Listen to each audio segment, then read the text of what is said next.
I was 20 years old in 1971. At least that's what I tell people. Don't start with the age jokes, boss. I don't care what some piece of paper says. 20 is 20. Back then, I lived in Seattle, writing cheap horror stories for a local radio station and making just enough money for gas, cigarettes, and whiskey. Then one night, a funeral director named Walter Crane called me. He wanted me at an old county morgue outside Tacoma. I asked why. Someone is stitching the bodies. I laughed. After the autopsies? Yes. Who's doing it? Walter went quiet. Nobody. That got my attention. I drove there around midnight. The morgue looked like the kind of place you'd expect in a horror story. Concrete walls, weak fluorescent lights, rust around the doors, and that cold smell that sticks inside your nose even after you leave. Walter was waiting outside. He looked like he hadn't slept in days. 3 bodies, he said. 3. 3 this month. And somebody stitched them. He nodded. Who? Nobody knows. I followed him inside. Walter took me into the examination room. A body lay on the table. Male. Maybe 50. The autopsy had already been performed. His chest had been stitched shut. I stepped closer. The stitches were huge. Black thread. Not surgical thread. Ordinary black cotton, pulled through the skin with ugly, careful precision. I looked at Walter. You did this? No. Your staff? No. Then who the hell closed him? Walter stared at the body. That's what I want you to tell me. I smiled. Boss, I'm a horror writer, not Sherlock Holmes. I smiled. He didn't smile back. I leaned over the body. That's when I noticed the man's right hand. It was clenched tightly. I forced the fingers open. A tiny piece of paper was inside. 4 words were written on it. Don't open me again. I looked at Walter. Where did this come from? That was strange. I don't know. Who found the body? I did. And you didn't see the paper? No. Then I noticed something even stranger. The black thread wasn't just around the incision. It continued down his chest, across his stomach, then stopped at his ribs. Almost like someone had been trying to sew something shut inside him. I asked Walter if there was another body. He nodded. 2. He opened the next drawer. Same thing. Another corpse. Another autopsy. Another set of black stitches. But this time there was a symbol sewn into the skin. A circle with a line through it. I'd seen that symbol before. On an old photograph I'd found among my father's things. Then I heard a sound. Click. Pause. Click. Pause. Walter heard it too. What is that? I shrugged. Probably nothing. Click. Pause. Click. Pause. The sound stopped. It was coming from a storage room at the end of the corridor. Walter grabbed my arm. Don't go in there. I looked at him. You're telling me there's something creepy making noises in an abandoned morgue and you want me to stay here? Yes. Yeah, that's not happening. I walked down the hallway. There was a locked door at the end. Walter reluctantly pulled out a key. I opened it. Just an empty room. A wooden chair. Some old shelves. And a sewing machine. I stared at it. Walter went pale. That wasn't here yesterday. I walked toward the machine. Black thread was still attached to the needle. The thread hung toward the floor. It disappeared underneath the machine. I crouched. A small metal box was underneath it. I opened the box. Inside were photographs. Every photograph showed a dead body. Every corpse had been stitched after an autopsy. Some were dated. Then I found the newest one. The photograph showed the same man lying on the examination table. But there was something impossible about it. The photograph had been taken 3 days before the man died. Walter stared at it. That's impossible. I turned the photograph over. Someone had written on the back, "He doesn't stitch the dead." I flipped it again. Another sentence was underneath. "He stitches the door." I looked at Walter. What the hell does that mean? He didn't answer. Then the lights went out. The entire morgue disappeared into darkness. Walter grabbed my arm. "Don't move." I heard something behind us. Click. Click. Click. The sewing machine had started. Nobody was touching it. The needle moved up. Down. Up. Down. Walter whispered, "Oh God." Then footsteps started in the hallway. Slow. Heavy. Coming toward us. I smiled. Walter looked at me like I'd lost my mind. "Why are you smiling?" I lit my Zippo. "Because, boss, whoever's coming is about to save me the trouble of looking for him." The footsteps stopped outside the door. 3 knocks. Knock. Knock. Knock. Then a man's voice whispered from the darkness. "Which one of you wants to be stitched first?" Walter froze. I didn't. Because I realized something. The voice wasn't coming from outside the door. It was coming from the morgue drawer behind me. I didn't open the drawer. Before you judge me, boss, understand something. There are moments when curiosity is useful. And there are moments when curiosity is just another word for stupidity. A voice coming from inside a morgue drawer at 2 in the morning belongs firmly in the second category. Walter wasn't nearly as smart. He stepped toward it. I grabbed his shoulder. "Don't." He looked at me. "What if someone's alive?" I said, "Then they're having a strange night." The voice came again. "Open it." Walter reached for the handle. I slapped his hand away. The drawer moved by itself. Just an inch. Then another. A cold draft came through the gap. The room suddenly smelled like wet earth. Not death. Earth. Like someone had opened a grave. The drawer slid completely open. Inside was an empty tray. No body. Just a black needle lying in the center. Walter stepped backward. Then the lights came back on. I picked up the needle with a piece of cloth. Something was written along its metal shaft. A name. Elias Vale. Walter recognized it immediately. He told me Elias had worked at the morgue from 1949 until 1962. A mortician. A quiet man. Never married. Never had children. According to Walter, Elias disappeared after one of the worst winters Seattle had seen. Nobody knew what happened to him. I asked why his name was on the needle.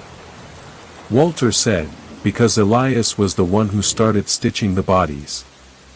Now we were getting somewhere. Walter took me into the records room. We searched old files until we found Elias's name. There were dozens of reports. Bodies arriving for autopsy. Bodies leaving stitched shut. Complaints from doctors. missing surgical equipment. And one report from 1962. It was written by Elias himself. Only one sentence. The dead are not empty. Walter turned the page. There was a second sentence. When you cut them open, something hears you. That killed my sense of humor for about 30 seconds. Then we found the final report. Elias had performed an autopsy on a woman named Margaret Hale. 3 hours later, every light in the morgue went out. When they came back, Elias was gone. Margaret's body was stitched shut. And written across the examination table was the same symbol. Circle. Line. Walter whispered. He never came back. I looked at the old photograph from the box. The man beside the corpse had the same posture. Same black coat. Same needle. But something was wrong. The photograph was dated 1958. And the man looked exactly like the figure we'd heard in the morgue. I asked Walter to find Elias's photograph. He did. I put it beside the 1958 picture. Same face. Same eyes. Same scar above the eyebrow. Elias hadn't aged. I stared at the photographs. Then I heard the sewing machine again. Click. Click. Click. This time it was coming from the examination room. We ran back. The body on the table was sitting upright. Walter screamed. I didn't. Not because I wasn't scared. Because I was wondering how a dead man could sit up without falling over. His eyes were still closed. His mouth opened. And a voice came out. Don't let him finish. Then the body collapsed. Walter wanted to leave. I told him we weren't done. He called me insane. I told him I was 20. Apparently that made perfect sense to me at the time. We searched underneath the examination table and found a wooden trapdoor. It opened into a narrow underground room. Inside were hundreds of black threads hanging from the ceiling. Each thread was attached to a name. Dates. Places. Deaths. Some went back decades. One thread was fresh. The name on it was mine. I stared at it. Walter whispered. Disaster. I said, yeah. The thread moved. Something had touched it from the darkness. Then a voice came from the other side of the room. You were always going to come. I recognized it. Elias. He stepped into the light. He looked exactly like the man in the photographs. Not older. Not younger. Exactly the same. He held the needle. Behind him were dozens of bodies hanging from black threads. I raised my Zippo. He looked at the flame. Then smiled. You think fire will help you? I smiled back. No. I looked at the threads. I think you will. I threw the lighter. The room caught fire instantly. The threads began snapping one after another. Every time one snapped, I heard a voice scream. Elias looked frightened for the first time. He grabbed me. His hand was freezing. You don't understand what you're releasing. I punched him. He fell backward. Maybe. I grabbed Walter. We're leaving. Behind us, the room filled with screams. Not one. Hundreds. As we ran upstairs, I heard Elias laughing. Not screaming. Laughing. Because apparently, boss, setting a haunted morgue on fire wasn't the worst decision I'd made that year. It was just the decision that woke something underneath it. The fire department arrived at 3:02 a.m. Walter and I stood across the street watching firefighters drag hoses toward the old morgue. I kept staring at the windows. Nothing moved. Then I saw a man standing on the second floor. Black coat. Silver glasses. Elias. He looked directly at me. Then disappeared. Walter said I was imagining it. I told him he could believe that if it helped him sleep. The official report blamed an electrical fire. Nobody mentioned the underground room. Nobody mentioned the photographs. And nobody mentioned the bodies. Because when investigators searched the ruins the next morning, they found nothing. No bodies. No threads. No sewing machine. Nothing. 3 days passed. Then the calls started. Families of people buried through that morgue began reporting strange things. Coffins opening. Funeral clothes covered in black thread. Names appearing inside old death certificates. And one family reported hearing a sewing machine inside their basement. I knew what it meant. The fire hadn't stopped anything. It had moved it. I went back to the morgue alone on the fourth night. The building was still standing, but barely. I entered through the rear. The examination room was destroyed. The floor had collapsed. But underneath the rubble, I found something. A single black thread. It led into the basement. I followed it. At the end was a wooden door. I opened it. Elias was sitting inside. Waiting. He looked exactly the same. Why me? I asked. He smiled. Because you opened the door. What door? The one inside the dead. I told him to stop talking like a crazy bastard and explain himself. For the first time, he actually laughed. He told me that every person who died in that morgue carried something with them. Not a soul. A memory. A fear. A final thought. When the bodies were cut open, the old thing beneath the morgue could hear those memories. Elias had discovered it decades earlier. He started stitching the bodies shut because he believed the stitches could seal the connection. But every stitch created another door. And eventually, the thing began using Elias. He isn't inside the bodies, Elias told me. Then where is he? Elias pointed at the floor. Under everything. I looked down.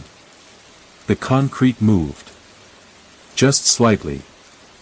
Like something beneath it had breathed. I stepped backward. Elias smiled. You should leave. I laughed. Now you're giving me advice? Yes. Why? Because you still have a chance. Then I saw the thread. It was wrapped around Elias's wrist. It ran through the floor. And disappeared beneath the concrete.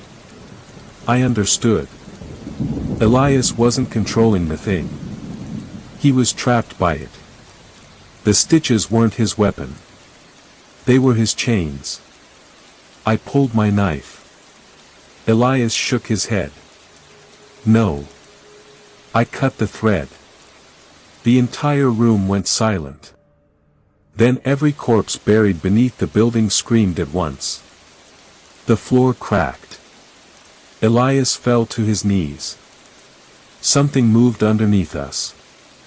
A huge shadow passed beneath the concrete. I grabbed Elias and dragged him toward the exit. He fought me. Leave me. I didn't. We reached the stairs. Then the shadow stopped. The building went completely silent. I looked back. Elias was gone. Only his black coat remained on the floor. I picked it up. Inside the pocket was one final photograph. It showed the morgue in 1971. Me. Standing outside. At first I thought it was a trick. Then I noticed the date. October 18, 1971. The photograph had been taken that night. But I had been there.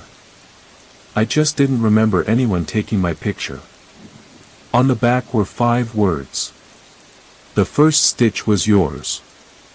I stared at the sentence for a long time. Then I heard it. Click. Click. Click. The sewing machine. Behind me. I turned. There was nobody there. Only an old chair. And a needle resting on it. I took the needle. I've kept it ever since. Sometimes, even now, I wake up in the middle of the night and hear that same sound. Click. Pause. Click. Pause. And every time it happens, I check my hands. Because once, about 20 years after the morgue burned down, I woke up with black thread wrapped around my fingers. 3 stitches. Perfectly straight. And a message written on my bedroom mirror. 1 body left. Mine. So if you're listening to this late at night, ya boss, and you hear a sewing machine somewhere in your house, don't go looking for it. And whatever you do, don't open the door when someone knocks 3 times. Because sometimes the dead don't want to get out. Sometimes they just want someone alive to let them back in.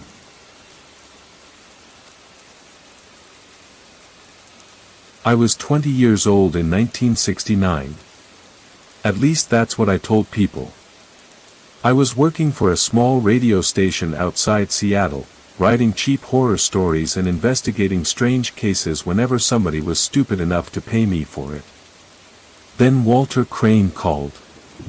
Walter owned the only funeral home in a little town called Black Hollow. He sounded nervous. Not normal nervous. The kind of nervous where a grown man lowers his voice even when he's completely alone. He said, "I need you to come here." I asked why. He said, "I've been burying the wrong people." That got my attention. I drove there that same night. Black Hollow was small, dark, and almost completely dead after 10 o'clock. Perfect place for a funeral home. Walter was waiting outside. He looked at my leather jacket, then at the Zippo in my hand. "You're the radio guy." That's what people call me. I expected someone older. I stared at him.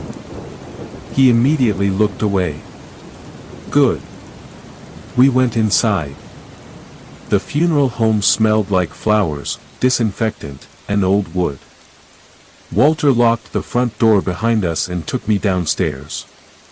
There was a coffin sitting in the preparation room. A name was written on the paperwork. Thomas Reed. Walter opened the coffin. I looked inside. The dead man wasn't Thomas Reed. I looked at Walter. "You sure?" "I buried Thomas yesterday." "Then who the hell is this?" Walter didn't know. That was the problem. The body had arrived with Thomas Reed's wallet, driver's license, wedding ring, and even a photograph of his wife. Everything said Thomas Reed. Except the face. Walter handed me a photograph of the real Thomas. The difference was obvious. The dead man was maybe 35. Thomas had been 63. I looked at the body again. There was a black mark on his wrist. A circle with a line through it. I asked Walter what it meant. He said he didn't know. Then he opened a cabinet. Inside were 6 folders. 6 photographs. 6 dead people. And 6 different names.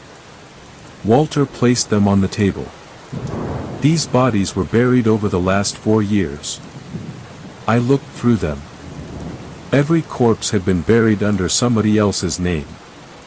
I asked him how nobody noticed. He said the families did. That made me stop. What do you mean? They identified the bodies. All of them? Yes. Then what's the problem? Walter swallowed. The people whose names were on the coffins were still alive. Now that was interesting. He gave me a list. The first name belonged to a woman named Helen Carter. I called the number beside her name. A woman answered. Hello. Is this Helen Carter? Yes. I looked at Walter. He was watching me. I asked her if she had recently been declared dead. Silence. Then she said, "Who the hell are you?" I hung up. Walter stared at me. She sounded alive. She was. He sat down. That's impossible. I smiled.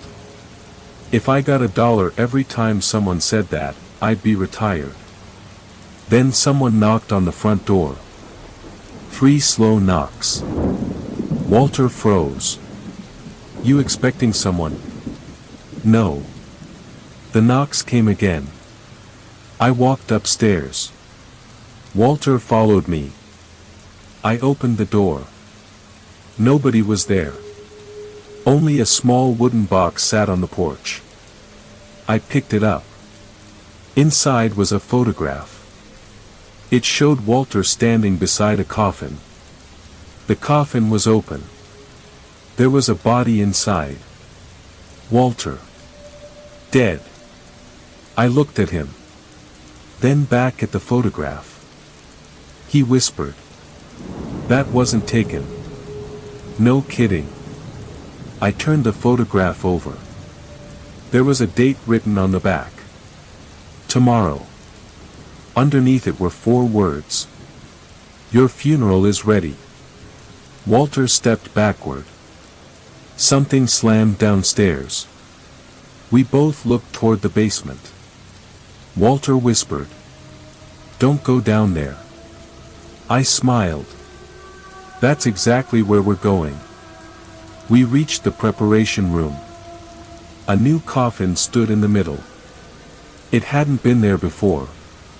Walter stopped breathing. His name was written across the lid. Walter Crane. I reached for the handle. Walter grabbed my arm. Don't open it. Why? His face went completely white. Because I buried it yesterday. I stared at him. What did you bury? He didn't answer. The coffin lid moved. Once. Then again. And from inside came a whisper. Don't let him see the list. The lid opened by itself. Inside was an empty coffin. Except for one piece of paper. I picked it up. 12 names were written on it. 11 were crossed out. The last name was mine. I looked at Walter. He was already backing toward the door. Then I noticed one final sentence beneath my name. He has already been buried once. I didn't sleep that night. Not because I was scared. I was thinking. There's a difference, boss. Walter sat across from me in his office, staring at the list like it had insulted him. 12 names. 11 crossed out. Mine at the bottom. I pointed at it. Who are these people? Walter didn't answer. I asked again. He finally said, they're all dead. I looked at him. That's not what I asked. He rubbed his face. They were supposed to be dead. That was better. We went through the names one by one. The first was Helen Carter. Alive. The second was Robert Mills. Alive. The third was Samuel Price. Alive. Every person on the list was alive. At least according to town records. Then we found something strange. Each person had received a funeral notice before their name appeared on Walter's list. Not after. Before. Someone had been preparing funerals for people who hadn't died yet. I asked Walter where the coffins came from. He said he didn't know. Then I asked the question he clearly didn't want to hear. Who worked here before you? Walter looked at the door. Elias Crane. Your father. He nodded. When did he die? Walter hesitated. 1961. I stared at him. Then why is his signature on these? Walter went silent. I pulled one of the old funeral records toward me. The signature belonged to Elias. The date was 1968. 7 years after his death.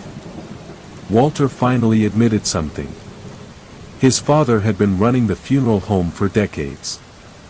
Before he died, he started receiving bodies with the wrong names. At first, he thought someone was making mistakes. Then he realized the mistakes were always the same. The dead were being buried under the names of living people. Elias tried to stop it. 3 days later, he died. Officially, heart failure. Walter believed otherwise. He opened a locked drawer and pulled out an old photograph. It showed his father standing beside a coffin. Behind him was a man I didn't recognize. Black suit. Thin face. No expression. Walter pointed at him. My father said this man brought the bodies. Who is he? I don't know. Where is he now? Walter looked at the photograph again. He's in every photograph. I took the picture from him. There were 6 people in the background. Different faces. Different years. But the same man stood behind every coffin. Same clothes. Same face. Same expression. I laughed. Walter didn't. Then the telephone rang. We both looked at it. Walter answered. Crane Funeral Home. Nobody spoke. Then a woman's voice whispered. I'm Helen Carter. Walter handed me the phone. I said, Helen.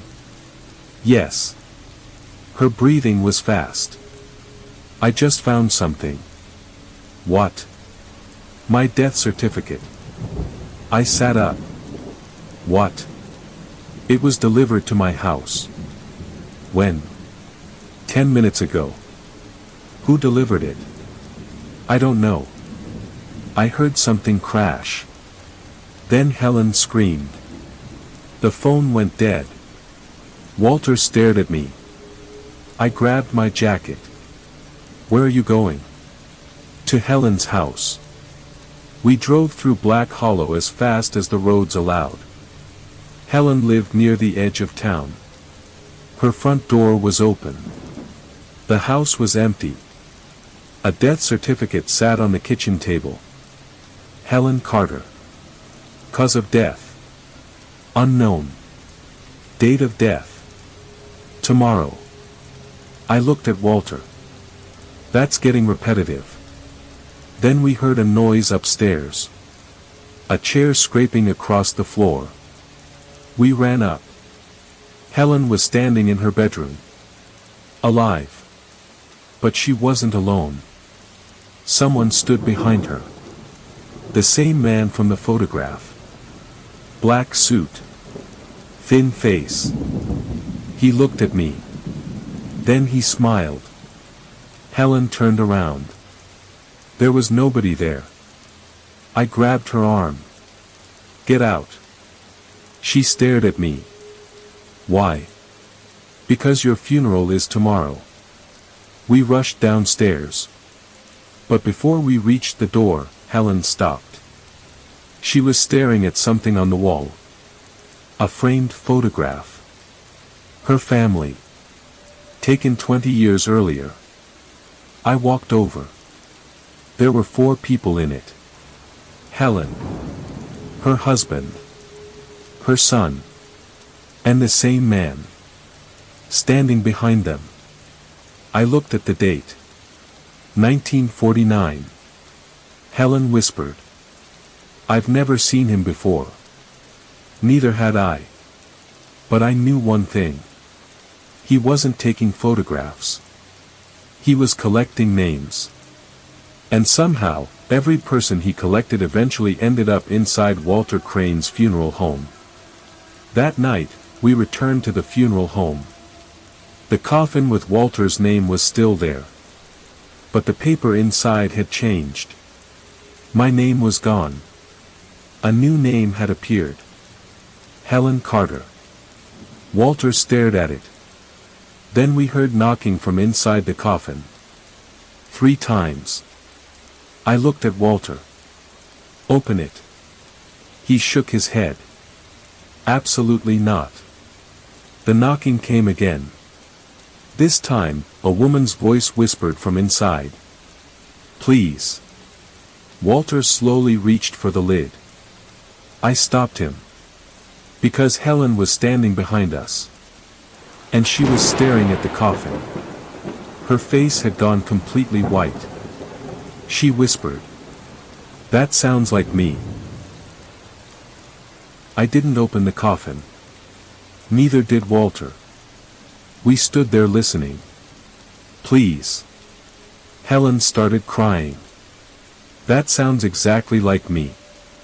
Stay behind me. She nodded. The knocking started again. 3 times. Walter grabbed the lid. Wait. I looked at the name. Helen Carter. Then at Helen. She was alive. So whoever was inside wasn't her. I opened the coffin. Empty. No body. Just a black dress. Helen screamed. Something fell from the pocket. A funeral card.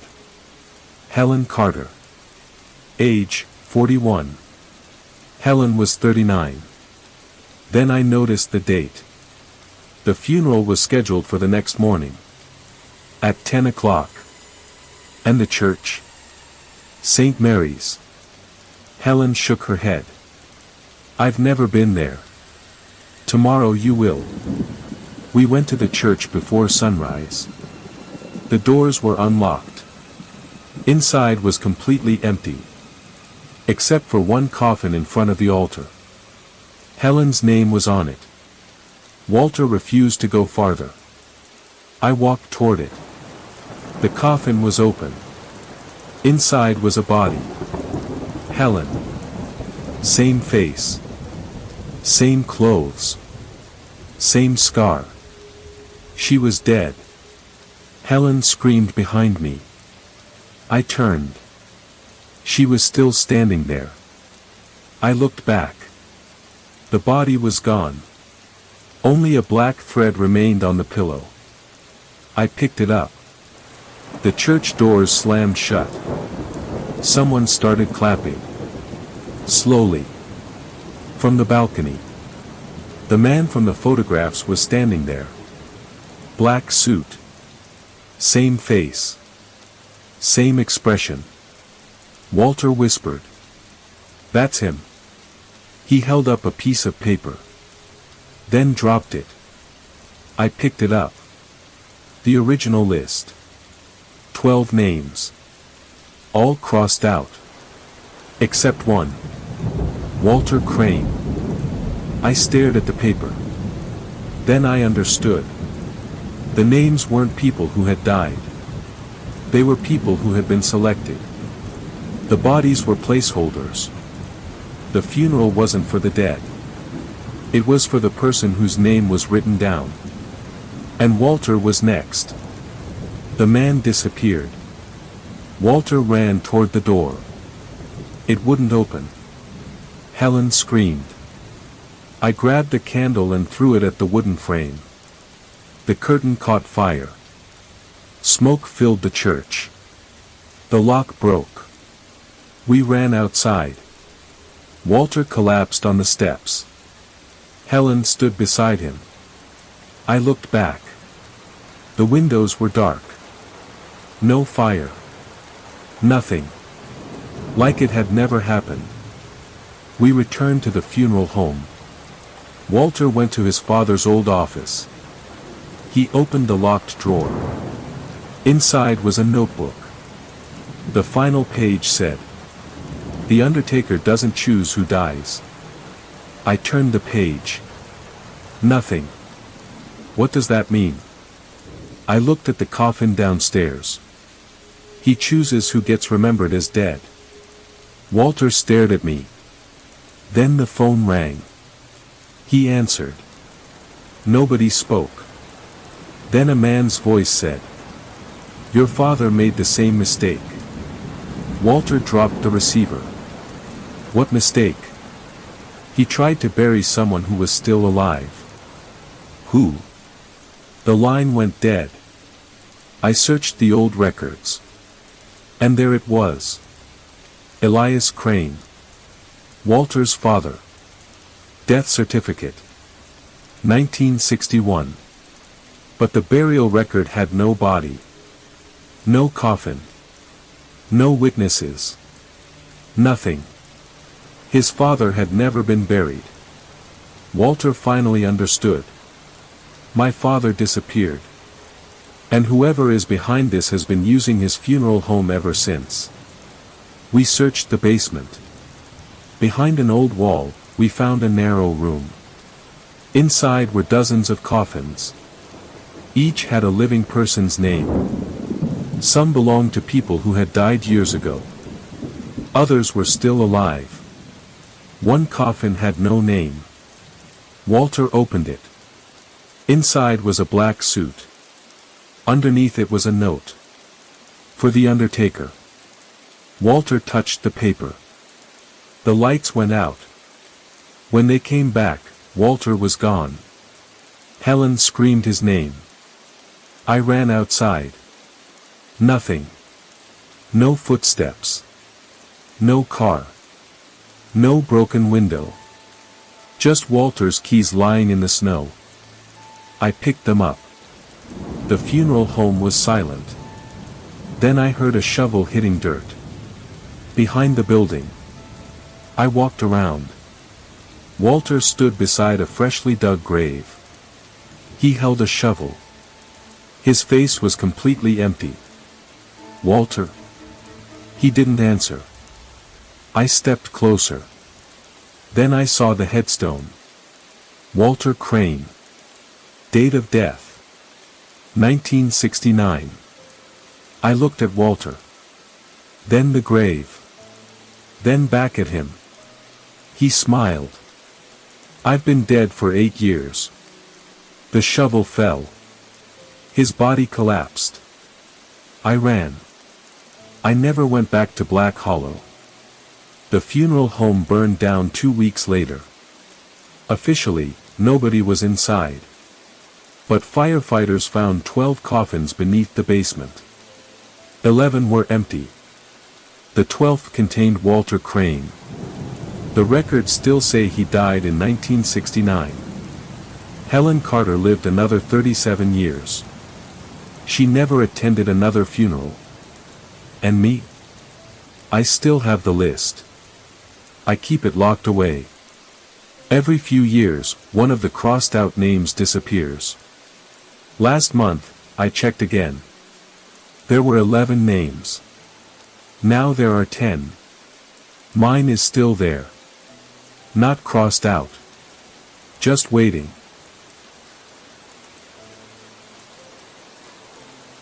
My name is Daniel Mercer. In 1983, I was 28 years old and working as a freelance radio reporter in Oregon. Most of my jobs were boring. Missing pets. Local fires. People arguing with their neighbors. Then one afternoon, a woman named Margaret Bell called me and asked if I investigated haunted houses. I told her I investigated stupid people who thought their houses were haunted. She laughed. Then she said, My house has 7 rooms. I asked how many rooms it was supposed to have. 6. That was enough to get me in my car. The house was outside Portland, surrounded by trees and completely isolated from the road. It looked ordinary. 2 floors. Old white siding. Small porch. Nothing that screamed supernatural. Margaret opened the door. Her husband, Frank, was behind her. Their 12-year-old son, Ethan, stood at the top of the stairs. He looked at me and said, "You're going to see it tonight." I smiled. "See what?" "The 7th room." Margaret immediately told him to go upstairs. I followed her into the living room. She showed me the original house plans. 6 rooms. Exactly 6. Kitchen. Living room. 2 bedrooms. Bathroom. Study. No 7th room.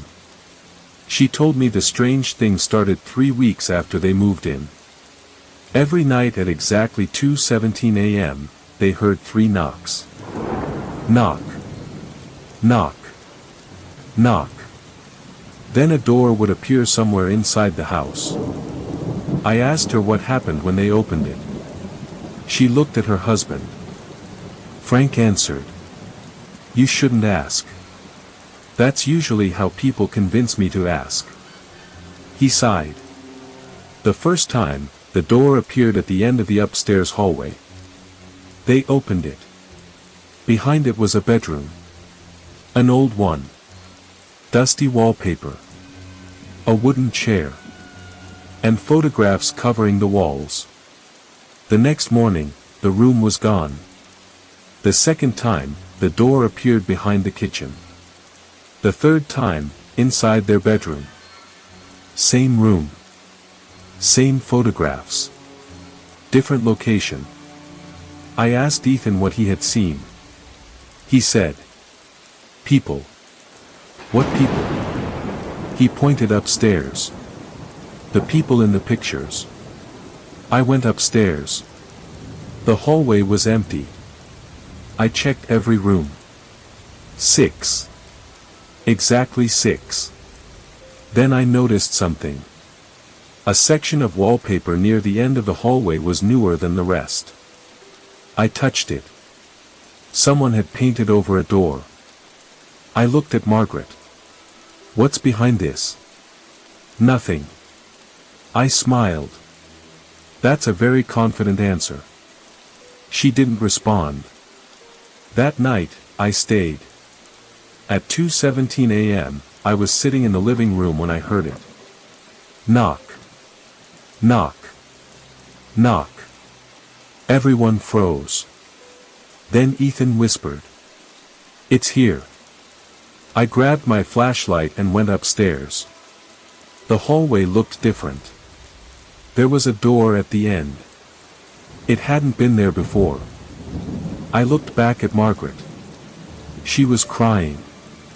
Frank whispered, "Don't open it." I walked toward the door. Why? Because last time we did, we found our family. I stopped. "What do you mean?" He didn't answer. I reached for the handle. The door opened by itself. Inside was a small bedroom. Dust everywhere. An old wooden chair. And photographs covering every wall. I stepped inside. The first photograph showed Margaret. The second showed Frank. The third showed Ethan. Then I saw the fourth. It showed me. Standing in the exact room I was standing in. I stared at it. The photograph looked old. Very old. I turned it over. There was a date written on the back. October 14th, 1947. I looked at the picture again. Then I noticed something behind me. A shadow. Someone was standing directly behind my shoulder. I turned. Nobody. Then Ethan screamed from the hallway. "Daniel!" I ran outside. He pointed at the room. The picture changed. I looked back. My photograph was gone. In its place was a new one. It showed me lying on the floor. Dead. And written underneath it were 3 words. This time, stay. I didn't leave the house that night. I probably should have. But if I had good judgment, I wouldn't have been investigating haunted houses in 1983. I took the photograph off the wall and put it in my jacket. Margaret wanted me to burn it. I told her no. Because if something wants me to destroy evidence, I'm more interested in keeping it. We stayed downstairs until sunrise. Nothing else happened. For a few hours, I wondered if we'd imagined it. Then I found the second photograph. It was in my pocket. I hadn't put it there. It showed the house from outside. Black and white. On the back. June 3, 1947. The next morning, I went into town and found the county records office. The house had been built in 1946. The first family was the Harringtons. 5 people. Arthur. Evelyn. 2 daughters. And a son named Samuel. They disappeared in 1947. All 5. No bodies. No explanation. The house was abandoned for 11 years. The last page of the police report had been torn out. I took the folder back to the house. Margaret was waiting. She pointed toward the hallway. There was another door beside the kitchen. "You've opened it before." "Yes." "What did you see?" "My husband." I looked at Frank. He was standing across the room. Alive. Margaret started crying. The first time we opened that door, I saw Frank standing inside. Frank interrupted. "Don't tell him." "Why?" "Because I wasn't there."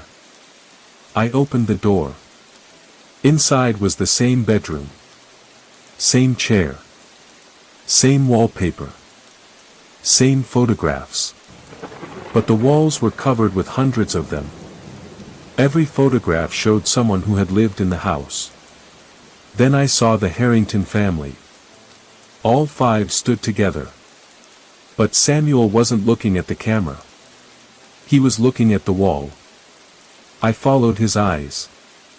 A small black mark was behind him. I moved closer. It was a name. Margaret Bell. I turned around. Margaret stood in the doorway. "That wasn't there before. Your name is written here." "I know." Frank stepped into the room. He looked at the photographs. Then froze. "That's impossible." He pointed at one. The Harrington family stood outside the house.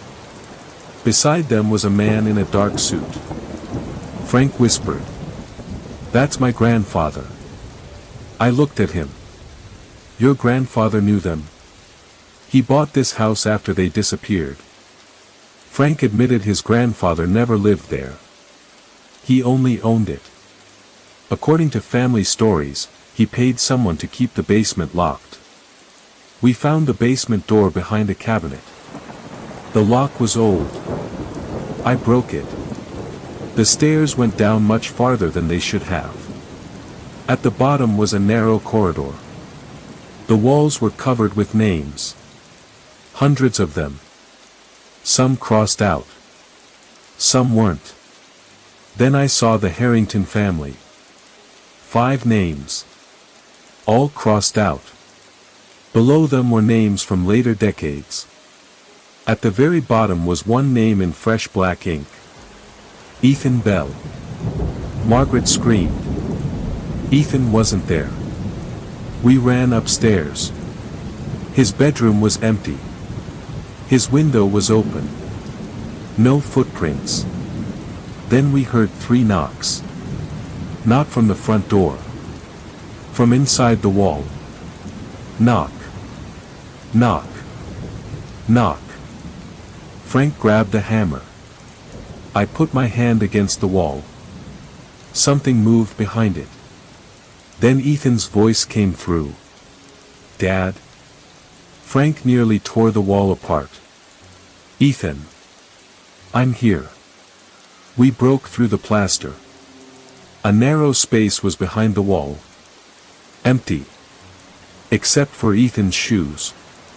Frank dropped the hammer. Then another voice came from inside. An older man's voice. Calm. Almost amused. He's not supposed to be here yet. I recognized the voice. It was the voice from the room. I looked at Margaret. Who is that? She shook her head. I don't know. The voice came again. He wasn't on the list. I stepped closer. Who the hell are you? Silence. Then something scratched the other side of the wall. 3 times. I raised my flashlight. Fresh writing covered the inside. 1 room. 1 family. 1 survivor. Then the house lights went out. And somewhere upstairs. A door opened. The front door.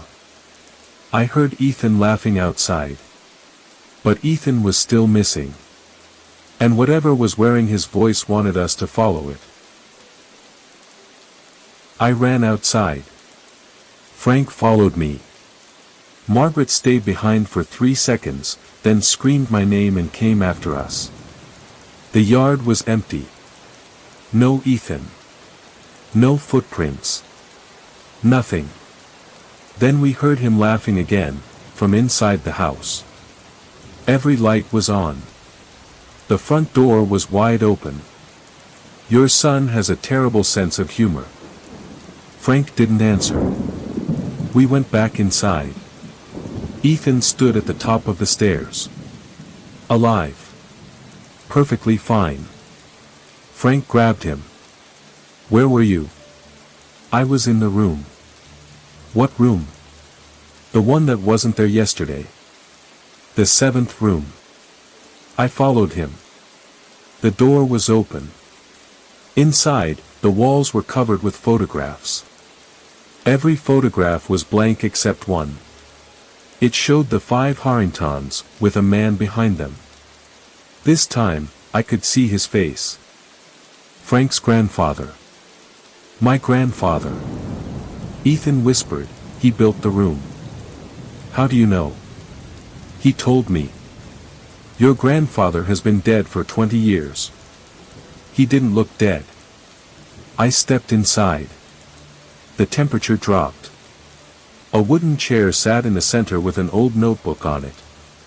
The first page said, "The house doesn't kill people." I turned the page. It keeps them.